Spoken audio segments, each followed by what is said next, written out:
क्या ईश्वर में विश्वास करने के फायदे भी हैं या केवल नुकसान ही है? मेरा ऐसा मानना है कि फायदे ज्यादा है। एक प्रश्न आया था कि इस दुनिया का सबसे बड़ा दान क्या है। शायद युधिष्ठिर से इस प्रश्न पूछा था यक्ष ने। उत्तर दिया गया था कि अभयदान इस दुनिया का सबसे बड़ा दान है।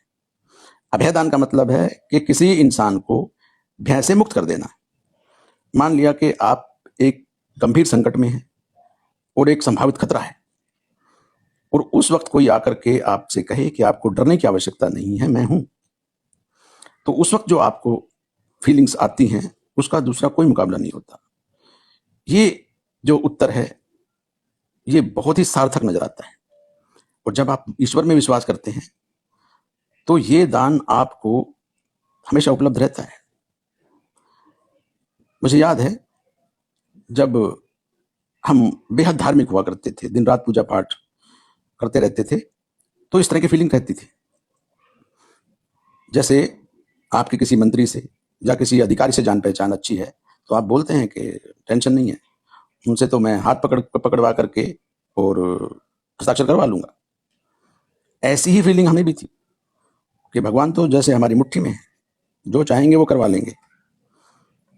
जब आप ईश्वर में विश्वास छोड़ते हैं तो आप इससे वंचित हो जाते हैं, और ये एक बहुत बड़ी किसी इंसान के लिए उम्मीद है।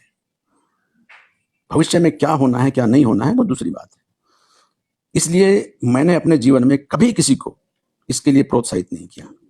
मेरे साथ में ये हुआ है दूसरी बात है, लेकिन मैं कभी किसी को नहीं बोलता हूं कि आप अपनी आस्था को छोड़िए। आपसे भी एक निवेदन है कि आप भी इसे बनाए रखें। जब भी कभी आप कोई ऐसी परिचर्चा देखें तो उससे दूरी बना लीजिए, देखने की आवश्यकता ही नहीं है उसको, उनको बोलने दीजिए।